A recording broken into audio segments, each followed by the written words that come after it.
Welcome to Change Food Eats. Our guest today is Barbara Sarbin. Barbara is the program director of Something Good in the World, a nonprofit children's educational organization which focuses on nature, gardens, and farm-based learning with a focus on permaculture and agroforestry. Recognized as a visionary in farm-based education, Barbara is a teacher and curriculum developer for the Earth School, a workshop leader for the FarmBased Education Network, a guest blogger for the Jane Goodall Institute, the Edible Schoolyard Project, and Project Wild Thing. Something Good in the World is now also established in Hawaii on the Big Island, where Barbara is currently engaged in creating a peaceful garden at the Volcano School of Arts and Sciences. Barbara Sarbin, welcome to Change Food Eats. How are you today? Thank you so much for having me. I really feel like it's such a pleasure to work with you in this way. I'm doing very well. It's a nice sunny day here. I'm 5 hours earlier than you are, so yeah, rub it in where you are. Sure. So I'm on the Big Island of Hawaii, or it's called Hawaii Island. It's the largest southernmost island in the chain. And I'm currently at 800 feet above sea level, which is a hotter, drier climate. The island of Hawaii has 11 of the 13 possible climates. And this one is the hot and dry one, which is really nice. But as you go further up towards the volcano, as you go up the mountain, it gets colder and wetter. And so the food that grows at the island where I am is completely different from what grows at, say, 4,000 feet above sea level. So what are you eating today? Oh, so I'll show you.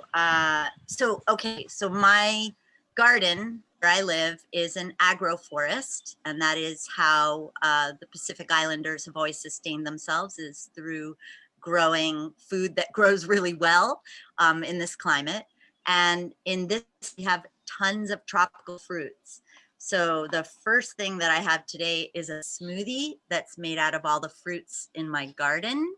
Yum. And I'm going to show you some of them because I also have a little bit of fruit salad today. So what I do in the morning is I go out and I harvest whatever is ripe and whatever's on the ground. So star fruit and bananas and strawberries and mulberries are in my fruit salad. And inside of my smoothie, I'm just moving my camera back so that I can show you what I picked today. Wow. Papayas and oranges, a lot of citrus, bananas, star fruit, pineapple. So this is windfall, basically. One of the funny things about Hawaii is the abundance. The abundance is... I have a terminology thing. Windfall, you mean they literally fell off the tree from the wind, I assume. Really, it fell off the tree with the wind. The second thing... No, go ahead. Sorry. So just, you know what? Just before we go on, I just would like everyone to know Barbara is in a fairly remote place on Hawaii, on the island of Hawaii. So we probably will have some glitches in the internet. So just bear with us because she has a lot of great things to say. So that's why we might be a little stilted back and forth because she freezes every now and then. So back to that. Windfall. I've never heard a windfall termed like it's literally stuff that falls from the wind. It's great.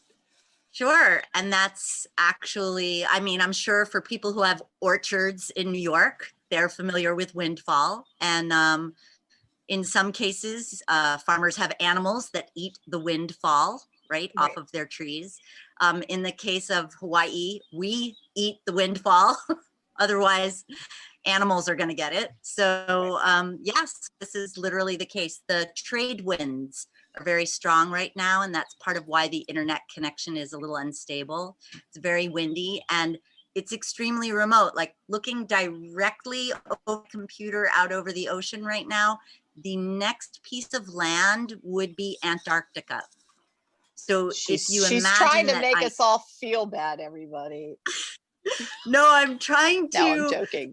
Establish that I'm in the most isolated island chain on Earth at the moment.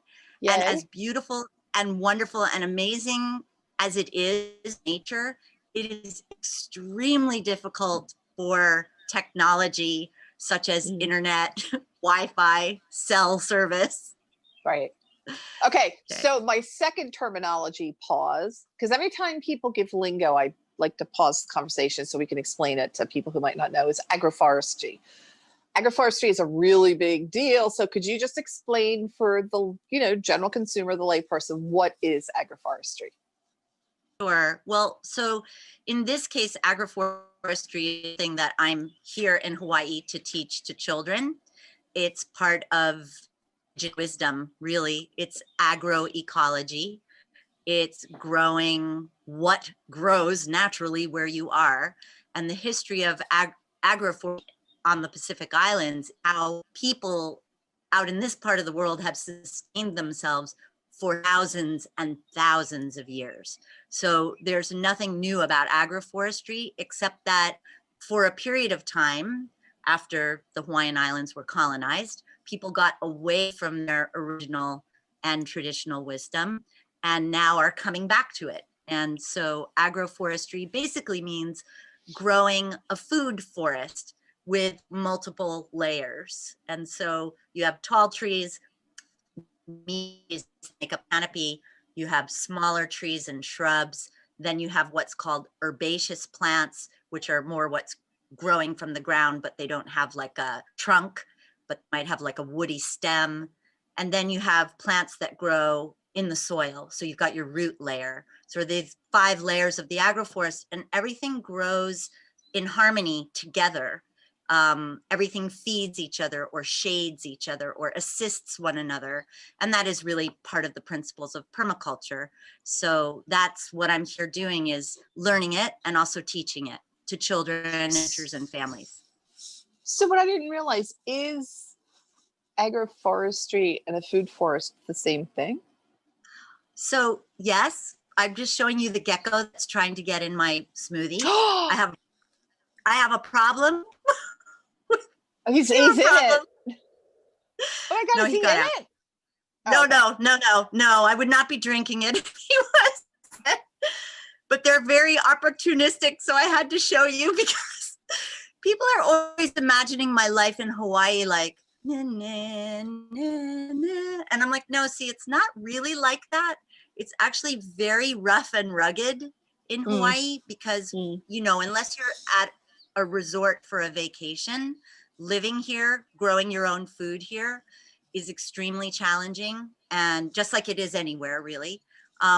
But more so in Hawaii because we live off grid, we live in a 1-room cottage, we are extremely exposed to nature all of the time, which is sort of like camping or glamping all of the time. So anyway, we can get back to your question, but I just wanted to take a moment and show you that I'm fighting off the geckos for my fruit salad. Oh my God. Morning. So for someone like me in New York City, that was so cute. So cute. Okay, so again, terminology pause. Glamping is glamorous camping.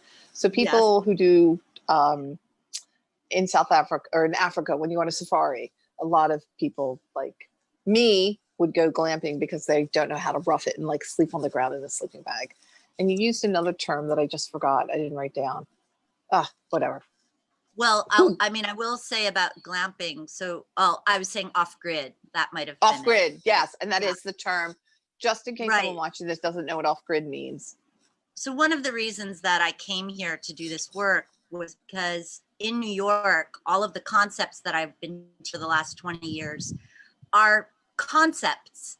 And so I've been teaching children, teachers, and families about alternative energy and about permaculture and about living in harmony with the land, indoors and outdoors, for many, many years. And yet it continues in the part of New York where I live to be conceptual or a great idea or wouldn't that be wonderful?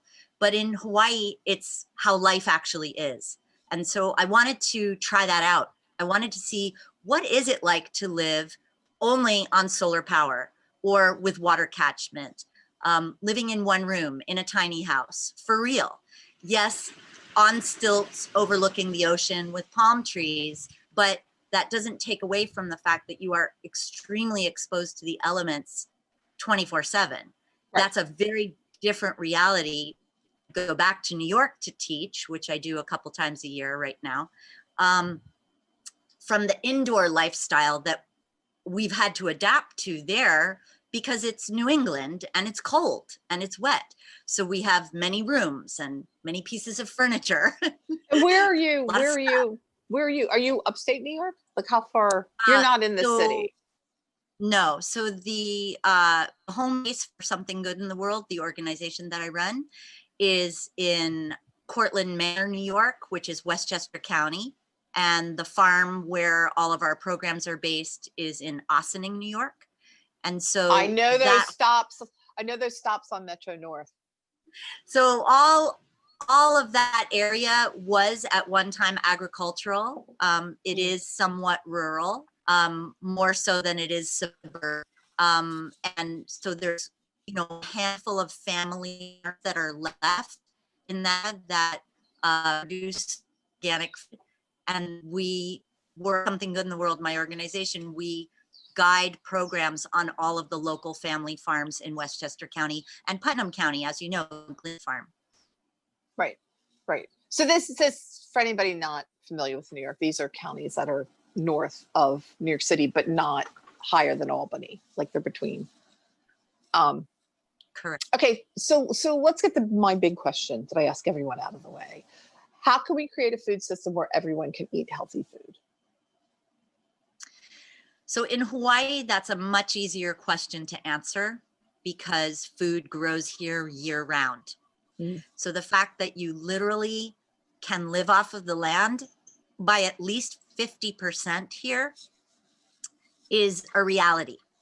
And so teaching permaculture and agroforestry in Hawaii is sensible. It's reasonable. It's the thing to do is to grow at least one meal a day from your own property, or to at least supplement your meals every day from containers on your porch or your garden. If you don't have an agroforest, excuse me, to at least have something that you're growing that you can add to your own family's meals every day. So in Hawaii, that is totally possible. I do know quite a few people who live off the land, like I said, by 50%, maybe even 75%. They don't have to shop at a store. But in New York, it's a different proposition because the availability of food through farmers markets and local farms is greater. The affordability is greater, and the accessibility is greater, believe it or not, than it is in Hawaii. Right, right. I think that's just something people don't realize is that Hawaii doesn't Hawaii struggle with food insecurity? Correct. So where I live, so Something Good in the World, primarily we work with children who attend Title I schools, which is schools where more than 50% of the children get their meals for free at school. Primarily we work with underserved or economically challenged districts, high needs districts. And so in Hawaii, it's the same. The district of Ka'u, where I work, a minimum of 25% of the population lives below the poverty line. And it's probably much more than that. That's just what's documented. So technically, the district where I live is called a food desert. You would have to have a car in order to get to food that you would buy. And you would probably have to travel an hour minimum to get to affordable food. So wow. There are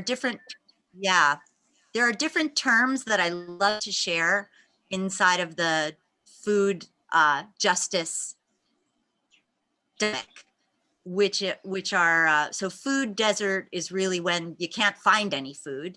So it really shouldn't be called a food desert because you can grow so much of your own food here. But there's another term that I love for this area of Hawaii, which is food mirage, where it looks like there's a lot of food.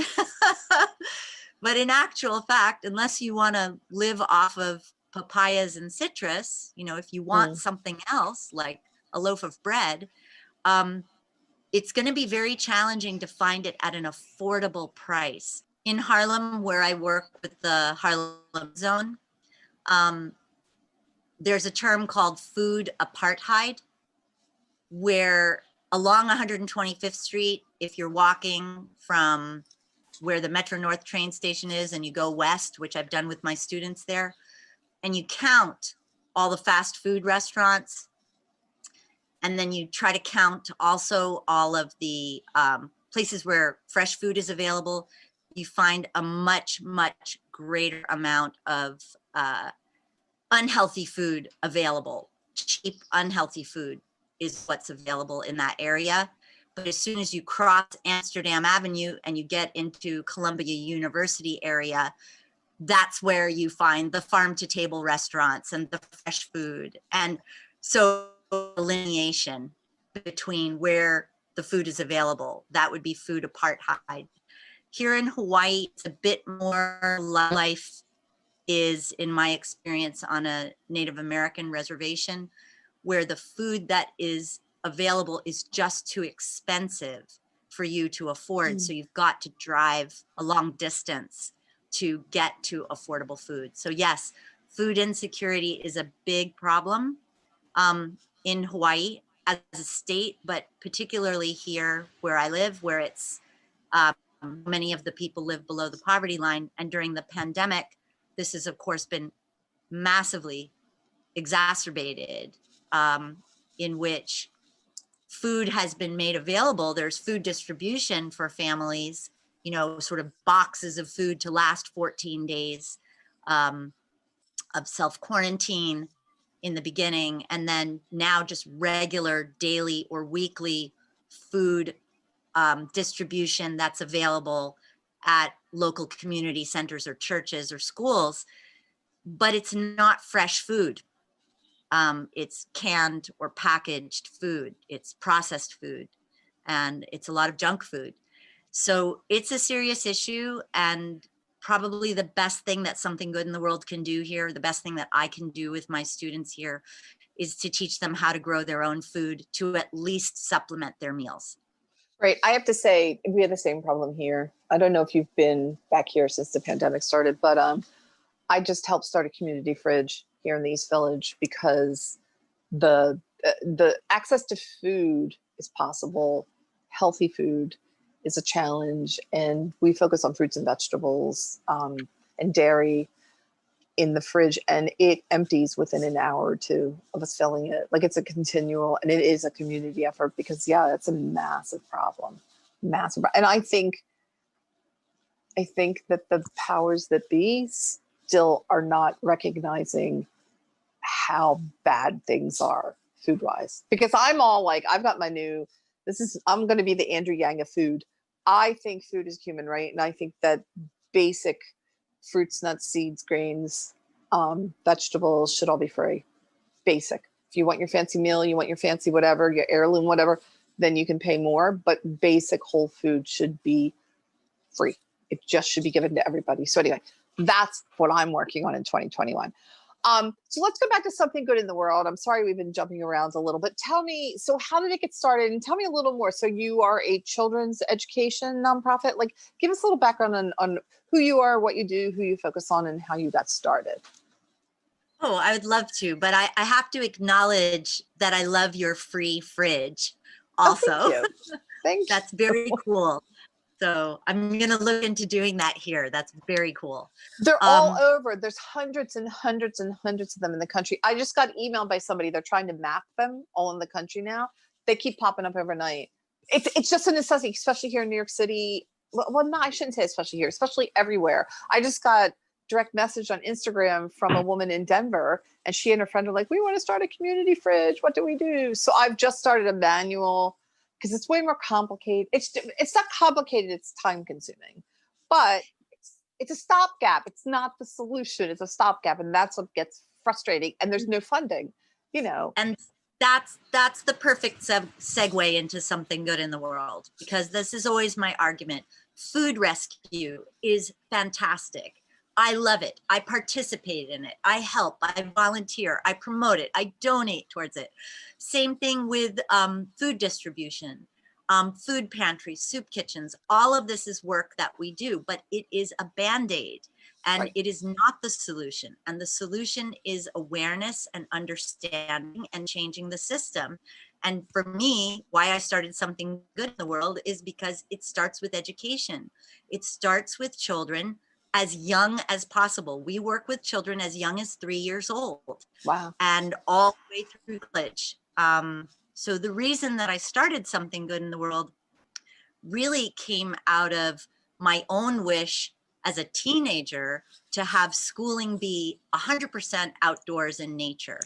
I always was the child in the classroom who was staring out the window, and I was always dreaming of a way to have education. I loved learning. I just didn't want to be in a box with fluorescent lights and Right. cinder block walls and fiberglass chairs, which is what we had. I really just wanted to be outside. So I began very early on after college doing education as much as I could with children in parks, bringing them outside in Brooklyn and then gradually in Westchester. And what I discovered was that children always told me they could think better when they were outside. They could breathe, they could relax. And of course, over the last 20 years, there's been enormous amounts of research and proof and books and articles and movies to prove all of this. I don't need to prove it. It has been proven already. What I do is just make sure it continues to happen. So in New York, starting in 1998, I started a program called Earth School. And that was for children to work outdoors 1, 2, 3 days a week, learning academic knowledge, but just in nature. So the planet was the classroom. It was Earth as school. And that gradually evolved into a garden program that was also fully outdoors in 2000 inside of a dynamic that we called the Children's Peaceful Garden. And the Children's Peaceful Garden has been funded and supported by foundations over the past 20 years that have helped us to realize a fuller vision of it. We've actually created 7 of them in New York and now 2 of them in Hawaii.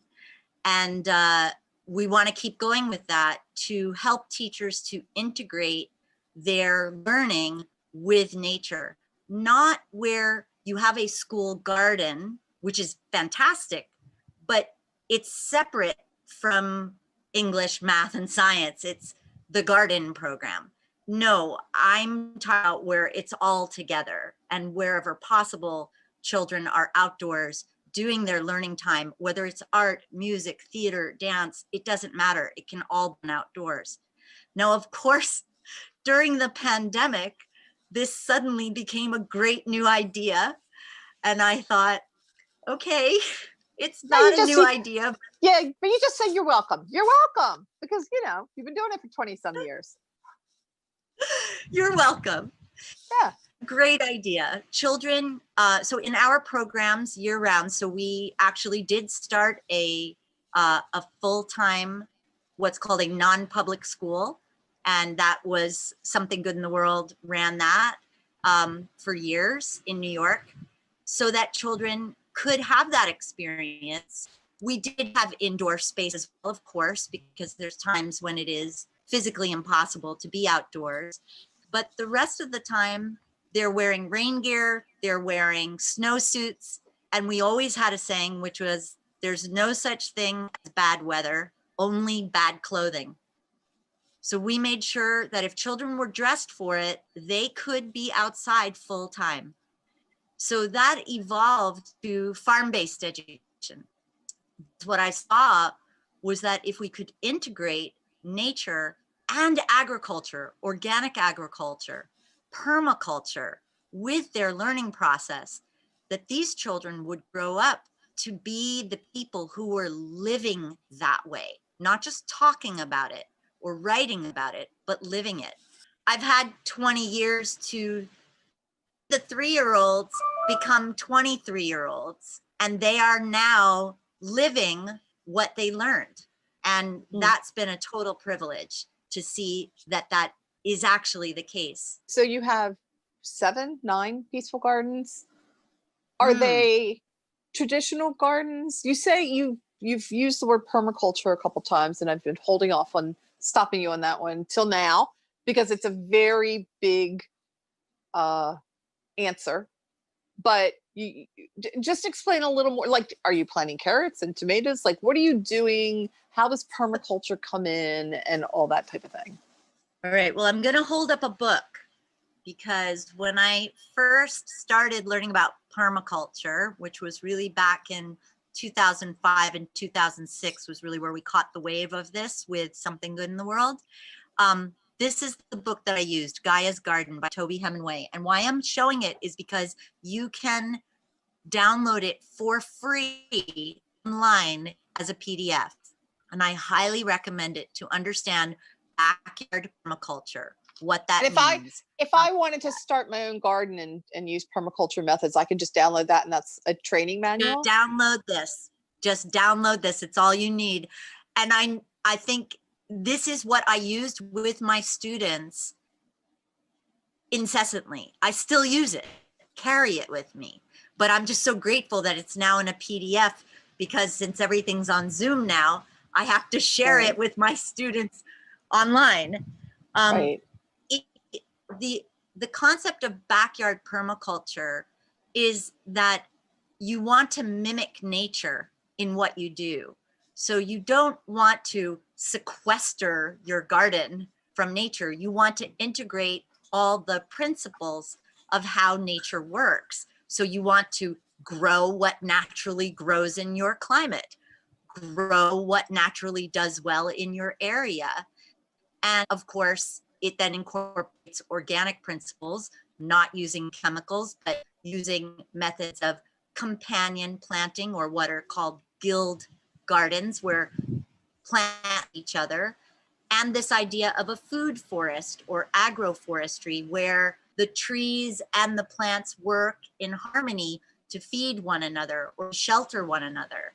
And when you start a process like this, you start it in small. And so the idea behind the Children's Peaceful Garden was that it was a sanctuary for children and for wildlife, in which we integrated the principles of permaculture so that they could learn how to grow their own food and how to work with the interconnected systems, the living systems of nature, water, insects, plants, food, everything, in such a way as to have the best ultimate result, so that pests are not destroying your food, so that you're not needing chemical, and so that you're not needing to trap or harm animals. There were so many ideas that we needed to troubleshoot as we began this process, because yes, you can plant carrots in your garden. That doesn't mean they'll do well. Right. Right. So this is really how to have a successful with children, is to keep it small and simple, and to really study your area and really get to know what works where you live. So we've always partnered with farmers, landscapers, master gardeners, experts in the field, beekeepers, who want to volunteer their time and their energies to teach children how to do this for themselves. And of course, families and teachers as well, because there's a ripple effect. It's not just children. When children learn, their whole families are affected. So are you going to other farmers and beekeepers places, or do children actually plant things and grow it themselves too? All of the above. Okay. Because there's small scale backyard farming, which is what we're teaching. And especially because I teach children in Harlem and in the Bronx, there's also container gardening. And just like the Green Bronx machine, there's all kinds of ways to grow plants indoors or on your porch or in a windowsill. So we teach all of it, because just terminology pause, container gardening. A container, hold on, is It's planting stuff in a container. A pot that And has then- strawberries in it. Then that's beautiful. So, and why do we do this, especially in cities? Why do you plant in containers? Well, most people in the city, I mean, I lived in Manhattan for quite a while, in Brooklyn. I didn't have any access to land or ground or space. So Well, I and needed bigger- to grow things in pots. Yeah, there's a bigger, that is a huge issue. There is not a lot of ground, but the ground that there is so toxic at this point that you have to have Correct. raised bed. You have to like separate, and it's really sad to say that. I hope that in Correct. some years, once we get climate change under control, I hope that people will start working on getting the toxicity out of all the soils in urban areas. And it is a huge issue, not only in urban areas, but suburban areas as well. Yeah. So- Oh, don't get me started on lawn pesticide stuff. I see people when I go out, because I've lived in Manhattan for a very long time, and they go to the suburbs, and they got their spray bottle of that Monsanto I can never pronounce it, glyphosate, and then they're just spraying their driveways when they see a dandelion. I'm like, that goes into the waterway. Look, it's in Hawaii as well. I mean, the sides of the roads are sprayed by the county with Roundup. Oh, So Roundup, this is that's the word I could. Oh. Yeah, this is a serious, pervasive, systemic issue. Yeah. Okay, in our but you know what? We're going to stay on peaceful gardens. That's another interview with somebody else. I'll have some doom and gloom ones in 2021. We're staying happy. So you're a workshop leader for the Farm-Based Education Network. What is that? I'd never heard of that before. Network has been around for a long time. They are based at Shelburne Farms in Shelburne, Vermont.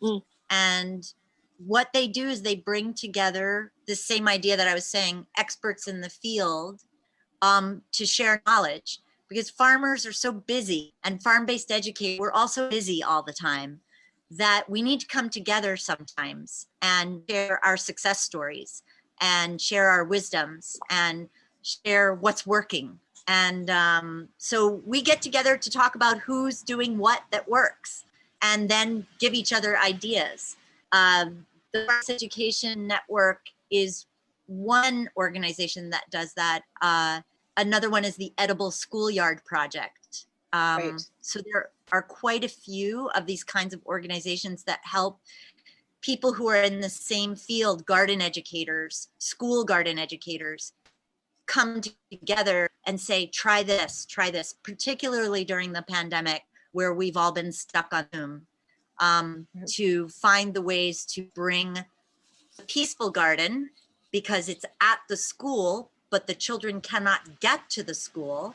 So how can we bring a peaceful garden to them at home during this extremely challenging time? So that's what we've been up to in particular, has been to create garden in a box kits.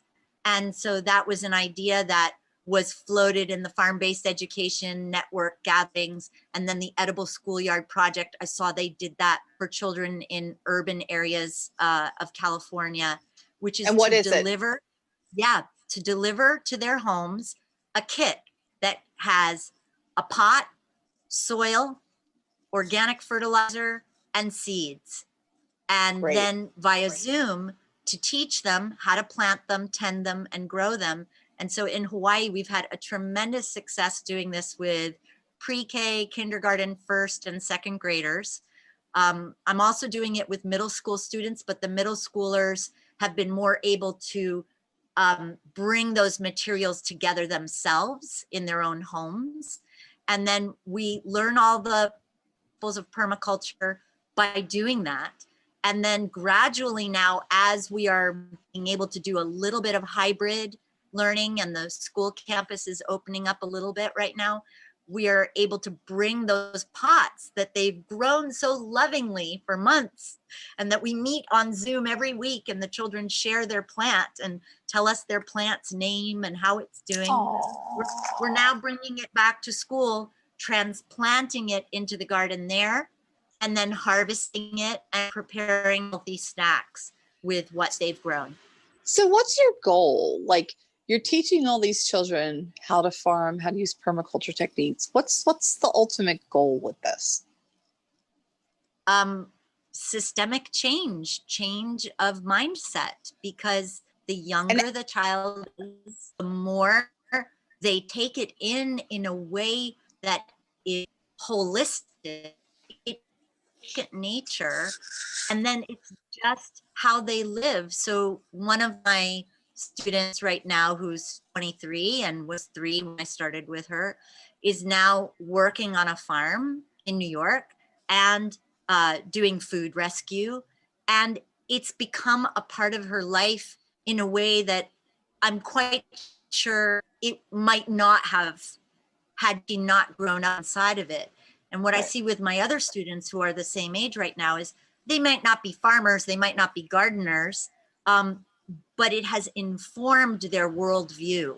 And that is not only food, but as I said before, alternative energy systems, working in harmony with the land, thinking, which is really what permaculture is design, permanent culture, right? It's how we design things for the future and the now, so that we're not living in some way that is substandard or uncomfortable or miserable, but it's maybe just a little bit less luxurious, maybe a little bit less self-centered, maybe a little less narcissistic, and more community oriented and more mindful of how things were always done for thousands of years on this planet. And that makes sense in terms of sustainability for our culture, our humanity, to continue this way into the future. So my belief is that education is the way, and it needs to be all ages, pre-K through college. Everyone can learn.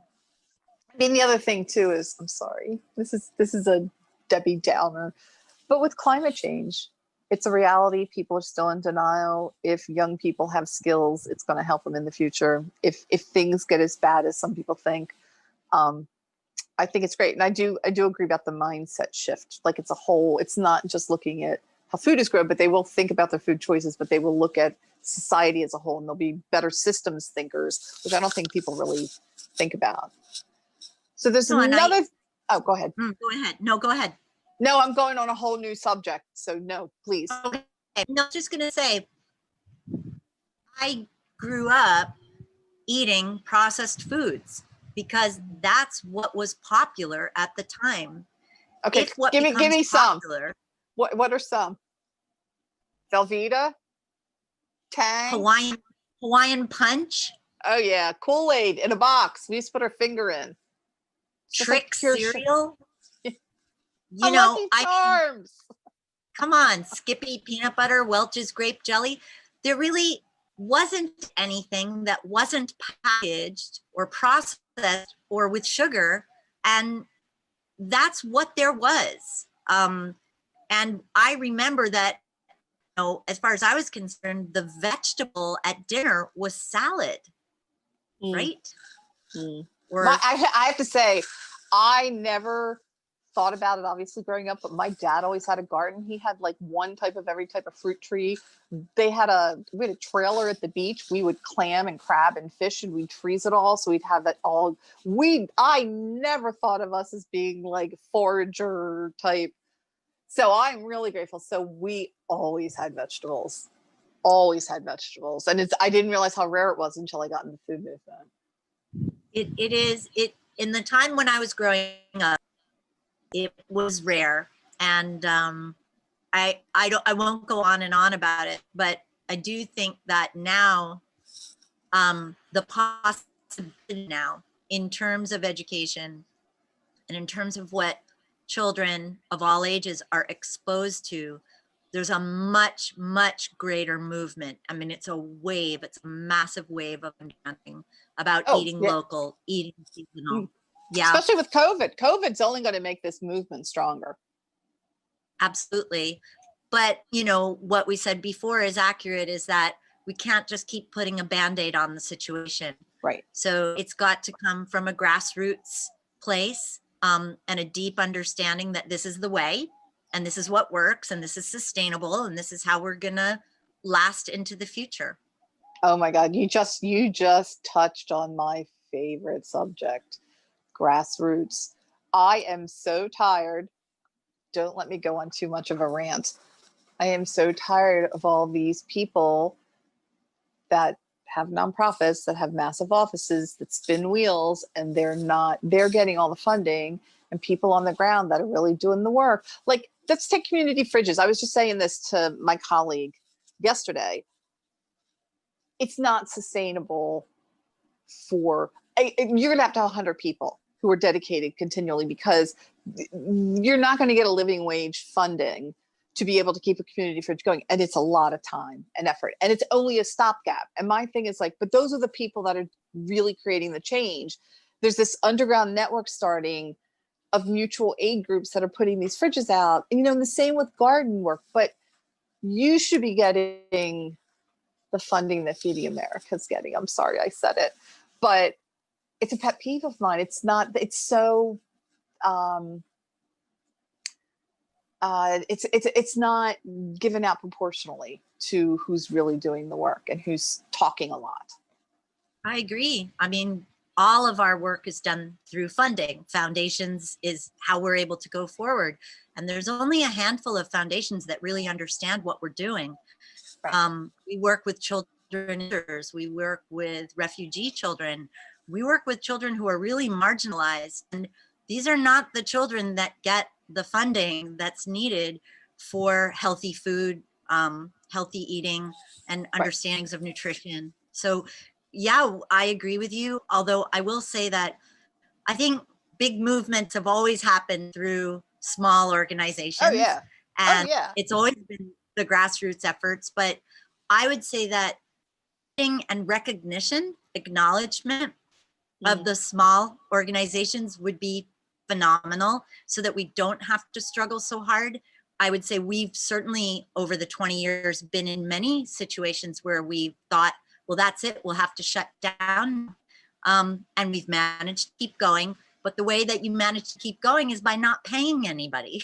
I know. No, but this is what I'm saying. This is exactly what I'm saying. I'm actually, I mean, I'm sorry to say this to everyone, but I'm going through this with Change Food right now. Is it worth keeping it going? Because the struggle to get funding is more than a full-time job. So then how does the work get done? And so then you're doing it for no money. It's not sustainable. No. And it's a huge problem. Yeah, it's a huge problem. And it's not. And actually just it's I'm sorry. Full-time school. It's why we stopped running a full, it's why we stopped running a full-time school, is because that is not financially sustainable without someone behind you funding it. So because if you want to make it affordable for families, you can't charge tuition that will make it impossible for everybody to have access to your school. So in the long run, we've had to shift so that we're working with 100% of the time charter schools or organizations that have their own funding, so that we can just do the work and not have to worry about paying rent. It is impossible. Or feeding yourself. You're working on growing food and helping people get healthy food, but if you're not getting a paycheck, how can you even eat healthy? Anyway, I'm going to do monologue shows where I'm just going to rant for hours about this type of thing. But let's switch. We're going to switch just a bit. As I was doing research to get ready for this, I read somewhere that one of your focuses is on integrating the farm-based learning with art and the arts. And I just interviewed Sam Van Aken, who is one of the world's top farmer artist people. Like, I just am so in love with him. But how do you see art and growing food related, and what are you doing in that area? Well, I see art as related to everything, all of the arts. And I think where children are concerned, but really most human beings, we learn by doing, we learn experientially. So we need to taste it, smell it, touch it, see it, hear it, feel it. Like we need to have this whole round experience of something in order to retain the information. It has to make an impact on us. So as we know, there are different kinds of learners. And some people learn better through art projects, craft projects. Now, I'm not an art teacher, I'm not a crafts teacher, but over the 20 years, I've had to develop that skill because that's how some children learn. So how we've integrated it, especially on Zoom, it's been crucial on Zoom, is to take what we're doing with food and turning it into an art. So let's say we make a mandala, right? A pattern in a circle with our fruit, make a rainbow with our fruit. So that's one way, is taking our food, literally making art with it. But the other is really to take, which we've done a lot of this year, taking flowers, herbs, rocks, whatever we can find around our houses, shells, and turning those into art, so that the conversation that we're doing is recognizing our connection to nature, the interconnectedness of all things, and design. So permaculture is all about design. So with older students, we've done this process where I'm giving them a lecture on permaculture, but while I'm talking to them, because it's on Zoom and we're not actually physically in the soil the way we should be, but we're talking via a computer, I'll have them trace the shape of hand on a piece of paper. And then while I'm talking, I want them to doodle inside of that shape. So it's something called Zentangle, where you make shapes inside of shapes, natural shapes. Just doing that connects you to the whole idea of using natural shapes. So back to permaculture, the gardens that we make need to mimic in their shape natural structures. Nothing in nature is in straight lines. Things don't grow in straight lines. Right. So rather than making gardens in straight lines, we teach children and teachers and families to make them in wavy shapes, in keyhole shapes, in spiraling shapes, because that looks really beautiful and it's fun, but it's also more natural. So that is how we integrate art. I'm also going to throw out that in my definition, permaculture is art. Absolutely. And that there's a fine line, because Sam grafts fruit trees. Like you would think, and it's what farmers have done for centuries, but it's art projects. I think when you get into the intersection of art and food and science and all these different mediums, I find it just so inspiring. I mean, to me, it's what creates life. But anyway, that's me. So how do you think, like, learning, education, food, how do you think things will change with COVID? Like, what are your sort of feelings or predictions on what's going to happen? And do you think there'll be any long-term impacts? Well, I mean, you know how you want to have your personal rant and I want to have my personal rant. This idea that education should be out in nature full time is something that I've been pushing for my whole life. So I think if that penny can drop, which I've seen even in the New York Times, it's been written up. Oh, look, children can be outside doing everything. You're talking about a massive shift. If the educational system can change, everything can change. So yes, absolutely food and food systems, but I'm always gonna angle it towards education because I believe that's where it begins. We do what we learn. Our environment informs who we become.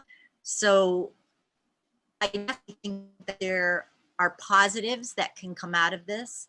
It would be that children really do better, especially children who may have sensory issues or I think all human beings have special needs.